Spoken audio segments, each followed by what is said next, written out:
اب ہم آتے ہیں سیدنا صالح علیہ السلام کے قصے کی طرف۔ دن گزرتے گئے اور لوگ ایک بار پھر ابلیس لعین کے وسوسے میں آ کر کفر کی طرف پلٹ آئے، کیونکہ ابلیس کسی بھی شخص کو وسوسے میں ڈالے بغیر نہیں چھوڑتا۔ اس طرح ایک بار پھر کفر پھیل گیا، چنانچہ اللہ نے ان کی ہدایت کے لیے صالح علیہ السلام کو مبعوث فرمایا۔ یہ سمود کے پوتوں میں سے ایک عربی نبی تھے۔ ان کا نسب نامہ اس طرح ہے: صالح بن عبید بن سیاف بن ماشح بن عبید بن حاضر بن سمود بن ارم بن سام بن نوح علیہ السلام۔ گویا صالح علیہ السلام کا تعلق قوم سمود سے تھا، اور یہ قوم قوم عاد کی نسل سے تھی۔ سمود کی قوم نے یمن کو خیر باد کہا اور جزیرے سے شمال کی طرف منتقل ہو گئے، پھر وہاں ہجر نامی ایک بستی میں جا ٹھہرے۔ قرآن کریم کی سورۃ الحجر اسی بستی کے نام سے موسوم ہے۔ قوم عاد کا تذکرہ سورۃ الحجر کے علاوہ سورۃ الاحقاف اور سورہ ہود میں بھی ہے۔ اللہ تعالی سورۃ الحجر آیت 80 میں فرماتے ہیں: اور ہجر والوں نے بھی رسولوں کو جھٹلایا۔ ہجر قوم سمود کا مرکزی شہر تھا۔ اب وہ مدائن صالح کے نام سے مشہور ہے۔ یہ شہر مدینہ منورہ کے شمال مغرب میں 380 کلومیٹر کے فاصلے پر واقع ہے۔ یہ لوگ بھی پہاڑوں کو تراش کر گھر بناتے تھے۔ یہ صنعت اور کاریگری انہوں نے قوم عاد سے وراثت میں پائی تھی۔ اللہ تعالی سورۃ الفجر آیت 9 میں فرماتے ہیں: اور قوم سمود کے ساتھ کیا کیا جنہوں نے وادی میں بڑے بڑے پتھر تراشے تھے۔ قرآن مجید میں اللہ تعالیٰ ایک مقام پر فرماتے ہیں: اور ہم نے قوم عاد اور سمود کو غارت کیا جن کے بعض مکانات آپ کے سامنے ظاہر ہیں۔ ان کے مکانات ان کی تباہی سے لے کر اب تک موجود ہیں۔ شام کے راستے میں خیبر، تیما سے تبوک تک قوم سمود کے آثار پائے جاتے ہیں۔ یہ لوگ کس طرح پتھر تراش تراش کر گھر بناتے تھے، اللہ تعالیٰ نے سورۃ الاعراف آیت 74 میں اس کا ذکر کیا ہے۔ اس وقت کو یاد کرو جب اللہ تعالیٰ نے تمہیں قوم عاد کے بعد جانشین بنایا اور تمہیں زمین پر رہنے کا ٹھکانہ دیا کہ نرم زمین پر محل بناتے ہو اور پہاڑوں کو تراش تراش کر ان میں گھر بناتے ہو۔ سو اللہ کی نعمتوں کو یاد کرو اور زمین میں فساد مت پھیلاؤ۔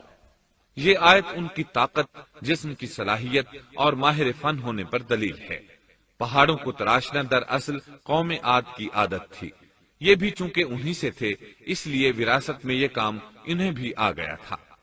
جس طرح اللہ نے عاد کو اپنی نعمتوں سے نوازا تھا، اسی طرح سمود کو ان سے بڑھ کر نعمتیں دی تھی۔ اللہ تعالیٰ صالح علیہ السلام کی زبانی ان سے فرماتے ہیں: اے قوم سمود، کیا تمہیں ان چیزوں میں بے فکری سے رہنے دیا جائے گا، یعنی باغات، چشموں، کھیتوں اور کھجوروں میں جن کا خوشہ ملائم ہے، اور تم پہاڑوں کو تراش کر پرتکلف گھر بناتے ہو؟ بس اللہ سے ڈرو اور میرا کہنا مانو۔ لیکن ان لوگوں نے ہر طرح سے قوم عاد کی پیروی کی، نصیحت پکڑنے کی بجائے بتوں کی عبادت شروع کر دی۔ اللہ نے ان کے درمیان صالح علیہ السلام کو مبعوث فرمایا۔ آپ نبوت ملنے سے پہلے بھی عقل مند اور علم والے تھے، باعزت گھرانے سے تعلق رکھتے تھے، اپنے معاملات میں لوگ ان سے مشورے لیتے تھے، لہٰذا انہیں ایک خاص مقام حاصل تھا۔ لیکن جب آپ نے انہیں ایک اللہ پر ایمان لانے، اس کے سوا کسی کی عبادت نہ کرنے کی دعوت دی تو ان کا ساتھ چھوڑ گئے۔ جواب میں ان سے کہنے لگے: اے صالح، اس سے پہلے تو ہم تجھ سے بہت کچھ امیدیں لگائے ہوئے تھے۔ مطلب یہ کہ پہلے تو ہمارے نزدیک آپ کا بہت مرتبہ تھا، مقام تھا، ہمیں آپ سے بہت امیدیں تھیں، لیکن آپ نے تو یہ باتیں کہہ کر ہماری ساری امیدوں پر پانی پھیر دیا۔ ان کے اس جواب کے باوجود صالح علیہ السلام انہیں اللہ کی طرف بلاتے رہے اور ان سے کہتے رہے: اے میری قوم، اللہ کی عبادت کرو، اس کے سوا تمہارا کوئی معبود نہیں۔ تمام انبیاء کی اپنی اپنی قوم کو یہی دعوت تھی کہ اے لوگو، اللہ کی عبادت کرو، اسی نے تمہیں زمین سے پیدا کیا ہے، اسی نے تمہیں زمین میں آباد کیا ہے، اس سے معافی طلب کرو، یقیناً میرا رب قریب ہے اور دعاؤں کو قبول کرنے والا ہے۔ اے میری قوم، تم نیکی سے پہلے برائی کی جلدی کر رہے ہو، اللہ سے معافی کیوں نہیں مانگتے کہ تم پر رحم کیا جائے؟ اللہ سے ڈرو، میری اطاعت کرو، حد سے گزر جانے والے بے باک لوگوں کی اطاعت سے باز آؤ، وہ ملک میں فساد پھیلا رہے ہیں اور اصلاح نہیں کرتے۔ صالح علیہ السلام نے ہود علیہ السلام کی طرح اپنی قوم کو نصیحت کی، لیکن ان ظالموں نے بھی اسی طرح کفر کیا جیسے قوم عاد نے کیا تھا۔ کہنے لگے یہ کیسے ہو سکتا ہے کہ ہم اپنے میں سے ایک شخص کے تابع ہو جائیں؟ اس اکیلے کی اتنی زیادہ فضیلت کی آخر کیا وجہ ہے؟ ہم نہیں مان سکتے کہ ہم میں صرف اسی ایک پر اللہ کی باتیں نازل ہوتی ہیں۔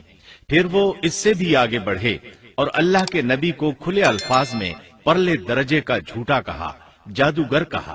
پھر یہ سرکش اور کافر لوگ صالح علیہ السلام کے ساتھ ایمان لانے والے کمزور غریب لوگوں کو مخاطب کر کے کہنے لگے، کیا تم صالح پر ایمان رکھتے ہو؟ ہم تو اس کے منکر ہیں۔ اس طرح صالح علیہ السلام دن رات انہیں دعوت دیتے رہے، یہاں تک کہ یہ لوگ صالح علیہ السلام سے کہنے لگے، تم نے اور تمہارے ساتھیوں نے ہمارے اندر نحوست پھیلا رکھی ہے اور اسی لیے ہم مشکلات اور مصائب کا شکار ہیں، لہذا تم ہم سے دور ہو جاؤ۔ صالح علیہ السلام نے انہیں جواب دیا، تم پر نحوست اللہ کی طرف سے ہے، تم فتنے میں پڑے ہوئے لوگ ہو۔ پھر اس کے بعد وہ لوگ صالح علیہ السلام سے مکمل طور پر دشمنی کرنے لگے اور انہوں نے آپ کو یہاں تک کہہ دیا کہ آپ ہماری مجلس میں نہ آیا کریں کیونکہ آپ منحوس ہیں۔ پھر بات یہاں تک پہنچی کہ صالح علیہ السلام نے انہیں اللہ کے عذاب سے ڈرایا، دھمکایا اور کہا، اے میری قوم کے لوگوں، ذرا بتلاؤ تو اگر میں اپنے رب کی طرف سے کسی مضبوط دلیل پر ہوا اور اس نے مجھے اپنے پاس سے رحمت عطا کی ہو، پھر میں نے اس کی نافرمانی کی، تو کون ہے جو اس کے مقابلے میں میری مدد کرے؟ تم تو میرا نقصان ہی بڑھا رہے ہو۔ یعنی فرض کرو اگر میں حق پر ہوا اور یقیناً میں حق پر ہوں اور اللہ تعالیٰ نے مجھے اپنی نبوت سے بھی نوازا ہے، پھر بھی میں تمہاری باتوں میں آ کر اس کی نافرمانی کروں تو بلا شبہ اس وقت میں گھاٹے میں ہوں گا اور تم بھی خسارہ پانے والے ہوگے۔ اس پر وہ ظالم لوگ مقابلے پر اتر آئے، کہنے لگے اگر تو سچا ہے تو کوئی معجزہ لے آ، لیکن وہ معجزہ ہماری مرضی کے مطابق ہو، اس صورت میں ہم ضرور ایمان لے آئیں گے۔ آپ ایسا کریں کہ بستی کے کنارے پتھریلی چٹان میں سے دودھ دینے والی 10 ماہ کی حاملہ اونٹنی نکالیں، اس کا رنگ سرخ ہو۔ صالح علیہ السلام سے یہ مطالبہ کر کے وہ سردار لوگ ایک طرف بیٹھ گئے اور مذاق اڑانے لگے۔ ایک کہنے لگا اونٹنی 10 ماہ کی ہو، حاملہ ہو، دوسرا کہنے لگا لازمی طور پر اس کا رنگ سرخ ہو، پھر ایک تیسرا سردار بولا اس کی کھال پر بہت زیادہ اون ہو، چوتھا بولا موٹی تازی ہو، ہم نے پہلے اس قسم کی اونٹنی دیکھی نہ ہو، پانچواں بولا وہ اتنی بڑی ہو کہ اکیلی ایک دن تمام کنویں کا پانی پی جائے اور دوسرے روز ہم پیئیں۔ یہ لوگ اسی طرح مذاق اڑا رہے تھے کہ صالح علیہ السلام نے ان سے کہا، اگر تمہاری مطلوبہ اونٹنی تمہیں مل جائے تو کیا تم ایمان لے آؤ گے؟ سب نے مل کر کہا، ہاں ضرور لے آئیں گے۔ صالح علیہ السلام نے فرمایا، تب تم ایک دن سب لوگوں کو جمع کر لو۔ مقررہ دن وہ لوگ جمع ہو گئے۔ ان کی موجودگی میں صالح علیہ السلام نے اللہ سے دعا کی، زمین پر زلزلہ طاری ہوا، ان کی آنکھوں کے سامنے چٹان پھٹی اور اس سے بالکل ویسی ہی اونٹنی نکلی جیسا کہ ان کا مطالبہ تھا۔ انہوں نے اپنی زندگی میں ایسی اونٹنی کبھی نہیں دیکھی تھی، اس میں وہ تمام صفات موجود تھیں جن کا ذکر ان لوگوں نے کیا تھا۔ اللہ تعالیٰ صالح علیہ السلام کی زبانی سورہ ہود آیت 64 میں فرماتے ہیں، اے میری قوم، یہ اللہ کی بھیجی ہوئی اونٹنی ہے، یہ تمہارے لیے ایک معجزہ ہے، اب تم اسے اللہ کی زمین میں کھاتی ہوئی چھوڑ دو اور اسے کسی طرح کی تکلیف نہ پہنچاؤ، ورنہ فوری عذاب تمہیں آ پکڑے گا۔ اس اونٹنی کو چونکہ کسی اونٹنی نے جنم نہیں دیا تھا، اس لیے اس کو ناقۃ اللہ یعنی اللہ کی اونٹنی کہا گیا۔ پھر صالح علیہ السلام نے فرمایا، لوگو سن لو، ایک دن یہ اونٹنی پانی پیے گی، ایک دن تم پیو گے، تم میں سے کوئی اسے تکلیف نہ پہنچائے، ورنہ اللہ کا بدترین عذاب تم پر نازل ہوگا۔ سورۃ القمر میں اللہ فرماتے ہیں، بے شک ہم اونٹنی کو ان کے لیے آزمائش بنا کر بھیج رہے ہیں، تم صبر کے ساتھ ان کے انجام کا انتظار کرو۔ اس نشانی کے ظہور کے بعد اللہ تعالیٰ نے صالح علیہ السلام کو مخاطب کر کے فرمایا، تم اب دیکھتے رہو کہ ان کا انجام کیا ہوتا ہے، ان کی سختیوں پر صبر کرو، ان سے کہہ دو کہ پانی پر ایک دن ان کا اختیار ہوگا اور ایک دن اس اونٹنی کا، خبردار کوئی زیادتی نہ کرے اور اس اونٹنی کو پانی پینے سے نہ روکے۔ سورۃ الشمس میں اللہ تعالیٰ فرماتے ہیں کہ ان سے اللہ کے رسول نے فرما دیا تھا کہ اللہ کی اونٹنی کی اور اس کے پانی پینے کی باری کی حفاظت کرو، یعنی اسے نہ تو پانی پینے سے روکو اور نہ ہی اسے کوئی تکلیف پہنچاؤ۔ اس معجزے کو دیکھ کر لوگ دو گروہوں میں بٹ گئے۔ بہت کم لوگوں نے صالح علیہ السلام کی پیروی کی، ان پر ایمان لائے، جبکہ اکثر لوگ پھر بھی اپنے کفر پر ڈٹے رہے۔ اللہ تعالیٰ فرماتے ہیں، ان لوگوں نے خود معجزے کا مطالبہ کیا تھا، لیکن اس کو اپنی آنکھوں سے دیکھنے کے باوجود ظلم پر اڑے رہے اور کفر پر اصرار کرتے رہے۔ سورۃ الحجر آیت 81 میں اللہ فرماتے ہیں، اور انہیں ہم نے اپنی نشانیاں بھی عطا فرمائی تھیں، لیکن پھر بھی وہ ان سے گردن موڑنے والے ہی رہے۔ اسی طرح سورہ بنی اسرائیل میں اللہ تعالیٰ فرماتے ہیں، ہم نے قوم سمود کو نشان کے طور پر اونٹنی عطا فرمائی تھی، لیکن انہوں نے اس پر ظلم کیا۔ بلا شبہ وہ ایک واضح نشانی تھی، کوئی شخص یہ نہیں کہہ سکتا تھا کہ جادوگروں نے اسے پیدا کیا ہے۔ وہ اونٹنی ان میں موجود رہی، ان کے علاقے میں جہاں چاہتی چرتی، جب کنویں پر پانی پینے جاتی تو سارا پانی پی جاتی، وہ لوگ اس کا دودھ پیتے، دودھ سب کے لیے کافی ہو جاتا۔ ان کی آنکھوں کے سامنے اس نے ایک بچے کو جنم دیا، وہ شکل صورت میں بالکل اپنی ماں جیسا تھا، لوگ اسے دیکھ کر تعجب کرتے، بچہ اونٹنی کے ساتھ رہتا، یہ ایک واضح نشانی تھی، اس پر جادو کا گمان کیا ہی نہیں جا سکتا تھا۔ وہ اونٹنی ایک عرصے تک ان لوگوں میں رہی۔ اللہ فرماتے ہیں، ہم نے قوم سمود کو بطور نشان کے ایک اونٹنی دی تھی، لیکن انہوں نے اس پر ظلم کیا، حالانکہ یہ نشانیاں ہم لوگوں کو ڈرانے کے لیے ہی بھیجتے ہیں۔ وہ لوگ اس اونٹنی کو دیکھ کر متعجب ضرور ہوئے، لیکن ایمان پھر بھی بہت کم لوگ لائے، حالانکہ اس نشانی کے بعد انہیں چاہیے تھا ایمان لے آئیں۔ پھر ایک دن قوم کے سرداروں نے مشورہ کیا کہ اگر ہم نے صالح کو اسی طرح چھوڑ دیا تو کہیں لوگ ہمیں نہ چھوڑ دیں اور صالح کے پیروکار بن جائیں۔ اس اونٹنی نے تو ہمیں مصیبت میں ڈال دیا ہے، ہم پورا ایک دن پانی کو چھو بھی نہیں سکتے، کیونکہ یہ سارا دن پانی پیتی رہتی ہے۔ پھر یہ اس قدر دیو ہیکل ہے کہ اسے دیکھ کر ہماری بکریاں بھاگ جاتی ہیں، اونٹ اسے دیکھ کر خوفزدہ ہو جاتے ہیں، لہٰذا ہمیں چاہیے کہ اس سے چھٹکارا حاصل کر لیں۔ وہ آپس میں مشورہ کرتے رہے، آخر انہوں نے ایک آدمی منتخب کیا۔ مورخین کا اس پر اتفاق ہے کہ اس کا نام قدار بن سالف تھا، اس کے ساتھ اس کا ایک ساتھی بھی تھا۔ ان دونوں نے مل کر اونٹنی کو قتل کیا۔ اللہ تعالی سورۃ القمر آیت 29 اور 30 میں فرماتے ہیں، پھر انہوں نے اپنے ساتھی کو بلایا، تب اس نے ہاتھ بڑھایا اور اس کی کونچیں کاٹ دیں، پھر دیکھا ہمارا عذاب اور ڈراوا کیسا تھا۔ اس قدار کے بارے میں نبی کریم صلی اللہ علیہ وسلم کا ارشاد ہے کہ پہلے لوگوں میں سے سب سے زیادہ بدبخت یہی تھا۔ اللہ تعالیٰ نے قرآن مجید میں اس کا ذکر یوں فرمایا ہے، فَنَادَوْا صَاحِبَهُمْ، پھر انہوں نے اپنے ساتھی کو پکارا۔ سورۃ الشمس میں اللہ فرماتے ہیں، جب ان میں بڑا بدبخت شخص اٹھ کھڑا ہوا، یہ بدبخت قدار اٹھا، اپنے ساتھی کو ساتھ لیا اور اونٹنی کو قتل کرنے کے لیے تیار ہو گئے۔ آپس میں مشورہ ہوا کہ یہ نہ کہا جائے ہم نے اسے قتل کیا ہے۔ اس طرح باقی لوگوں نے بھی ان سے اتفاق کیا۔ اللہ تعالیٰ سورہ نمل آیت 48 میں فرماتے ہیں، اور اس شہر میں 9 آدمی ایسے تھے جو زمین میں فساد کرتے تھے اور اصلاح نہیں کرتے تھے۔ مطلب یہ کہ یہ لوگ فساد کی انتہا کو پہنچے ہوئے تھے، ان میں بھلائی نام کو نہیں تھی اور نہ ان کا فساد کی اصلاح کا ارادہ تھا۔ بخاری، مسلم اور مسند احمد کی ایک حدیث میں ہے، رسول اللہ صلی اللہ علیہ وسلم نے ایک بار اپنے خطبے میں اس اونٹنی اور اسے مار ڈالنے کا ذکر فرمایا۔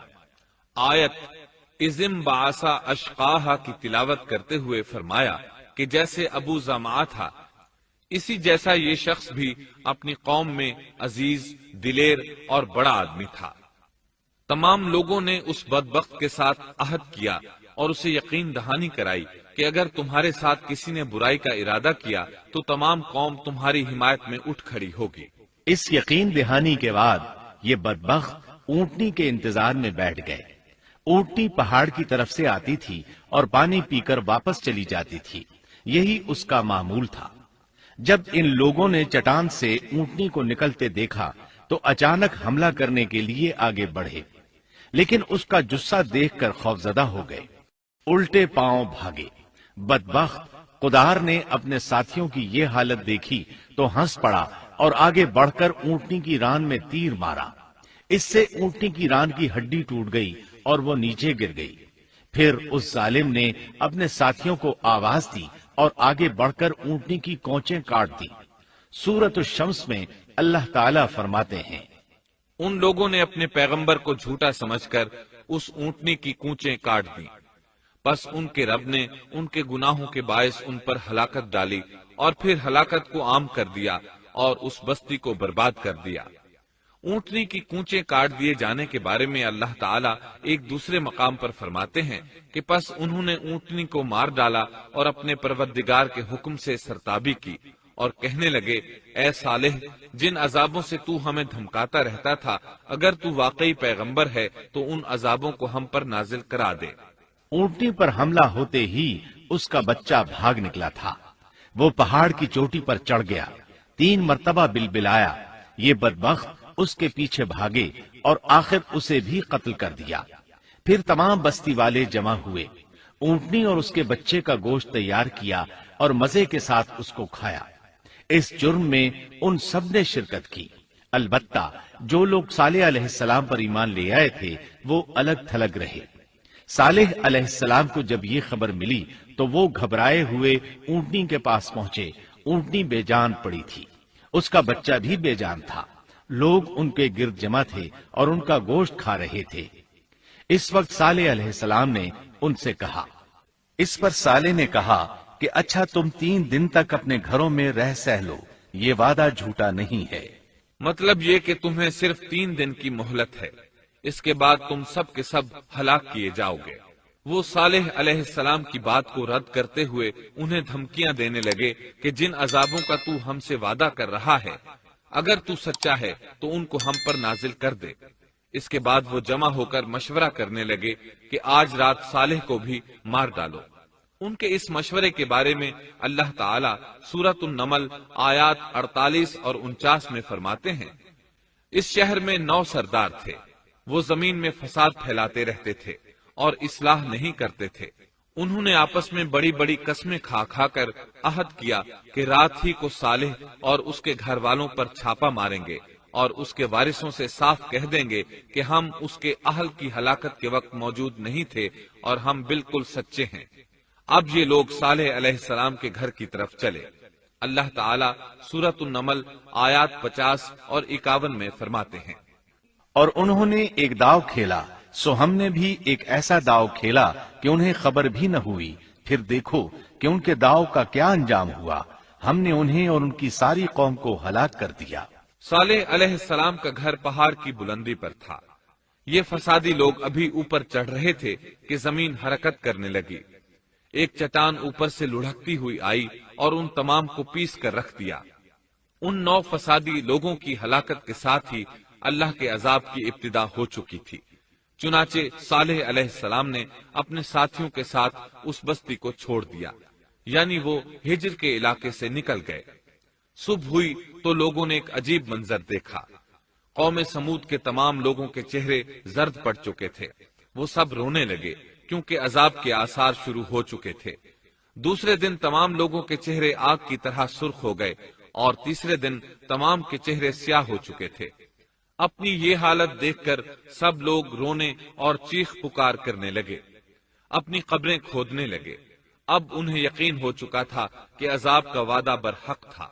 اللہ تعالیٰ نے انہیں پہلی قوموں کی طرح ایک قسم کا عذاب نہیں دیا تھا، جیسے قوم نوح کو صرف طوفان کے ذریعے ہلاک کیا گیا، قوم عاد کو صرف طوفانی ہوا کے ذریعے ہلاک کیا گیا، لیکن قوم سمود کو اللہ تعالیٰ نے طرح طرح کے عذابوں سے دوچار کیا۔ اس لیے کہ انہوں نے اپنی مطلوبہ شرط پوری ہونے کے باوجود ایمان قبول نہیں کیا تھا۔ عذاب کی ابتدا زلزلے سے ہوئی، زمین حرکت کرنے لگی۔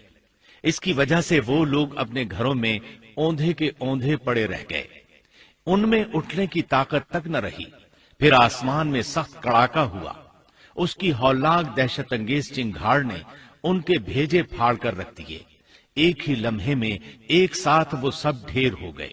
ان کی ہلاکت اور تباہی کو بیان کرتے ہوئے اللہ تعالی سورۃ الذاریات آیات 43 تا 45 میں فرماتے ہیں، اور سمود کے قصے میں بھی عبرت ہے، جب ان سے کہا گیا کہ تم کچھ دن تک فائدہ اٹھا لو، لیکن انہوں نے اپنے رب کے حکم سے سرتابی کی، اس پر انہیں ان کے دیکھتے دیکھتے تیز و تند کڑاکے نے ہلاک کر دیا، پس نہ تو وہ کھڑے ہو سکے اور نہ بدلہ لے سکے۔ اسی طرح سورہ ہود میں اللہ تعالیٰ نے ان کی تباہی کا نقشہ اس طرح کھینچا ہے کہ ایک زور کی کڑک نے ان ظالموں کو آ لیا، پھر تو وہ اپنے گھروں میں زانوں کے بل مردہ پڑے رہ گئے، ایسے گویا کہ وہ کبھی آباد ہی نہ تھے۔ سورۃ القمر میں اللہ نے ان کی رسوائی ان الفاظ میں بیان کی ہے، ہم نے ان پر ایک چیخ بھیجی، پھر وہ ایسے ہو گئے جیسے کانٹوں کی باڑ کا چورا۔ دوسری طرف صالح علیہ السلام اور ان کے ساتھیوں کو اللہ تعالیٰ نے اپنی رحمت سے نجات دی۔ اللہ تعالیٰ سورہ ہود آیت 66 میں فرماتے ہیں، پھر جب ہمارا فرمان آ پہنچا، ہم نے صالح اور ان پر ایمان لانے والوں کو اپنے فضل سے اس سے بچا لیا، اور اس دن کی رسوائی سے بھی۔ یقیناً تیرا پروردگار نہایت توانا اور غالب ہے۔ اس قوم کے آثار آج تک باقی ہیں۔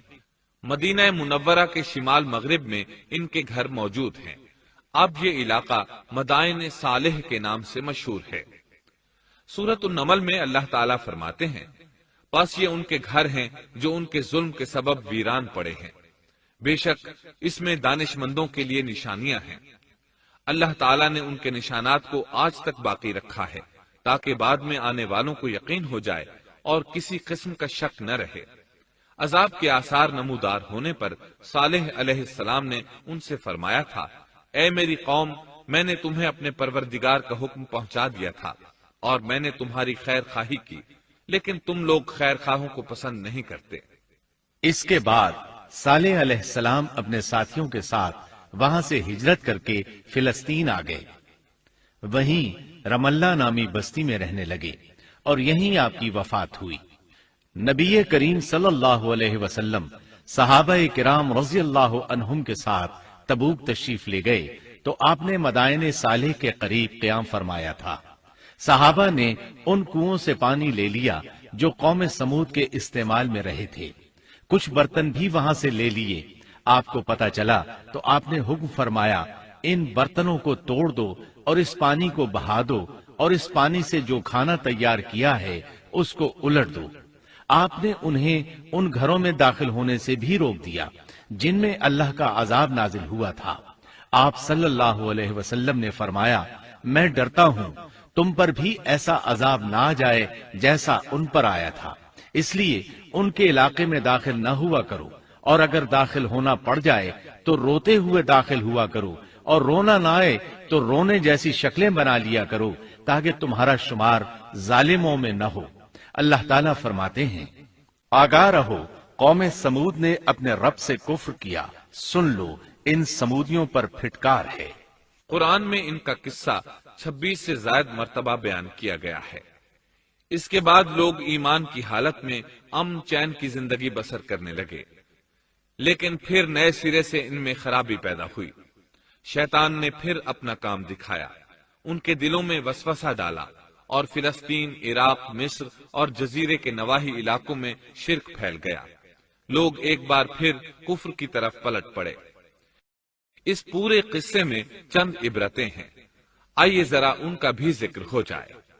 اللہ تعالیٰ کی اونٹنی اگرچہ سیدنا صالح علیہ السلام کی نبوت کا ایک نشان تھی، ان کی سچائی کا ثبوت تھی، لیکن قرآن کریم کی وضاحت یہ ہے کہ وہ قوم سمود کی آزمائش کے لیے تھی، اور وہی ان کی ہلاکت کا نشان ثابت ہوئی، جیسا کہ سورۃ القمر میں اللہ تعالیٰ فرماتے ہیں، بے شک ہم اونٹنی کو ان کی آزمائش اور امتحان کے لیے بھیجنے والے ہیں، پس تو ان کے انتظار میں رہ اور صبر اختیار کر۔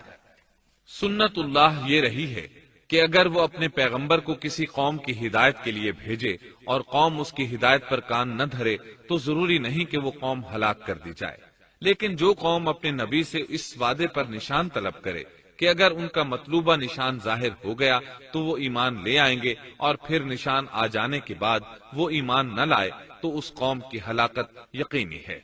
اللہ تعالیٰ پھر اس قوم کو معاف نہیں کرتے جب تک کہ وہ تائب نہ ہو جائے اور اللہ کے دین کو قبول نہ کرے، یا عذاب الہی سے صفحہ ہستی سے مٹ کر دوسروں کے لیے عبرت کا نشان بن جائے۔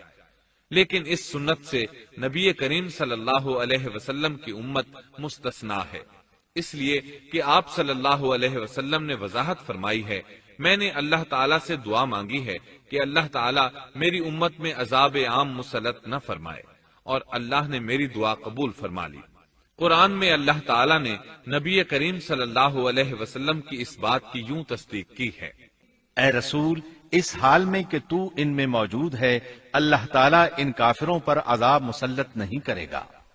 اور یہ ایک خطرناک غلطی ہے، نفس کا دھوکہ ہے کہ انسان عیش و عشرت اور دنیاوی جاہ و جلال کو دیکھ کر یہ خیال کر بیٹھے، یہ گمان کر لے کہ جس قوم یا فرد کے پاس یہ سب کچھ موجود ہے وہ ضرور اللہ تعالیٰ کے سائے میں ہے، اور یہ کہ ان کی یہ خوش عیشی اس بات کی علامت ہے کہ اللہ تعالیٰ کی خوش نودی ان کے ساتھ ہے۔ یہ نفس کا دھوکہ ہے، غلط فہمی ہے، بلکہ کج فہمی ہے۔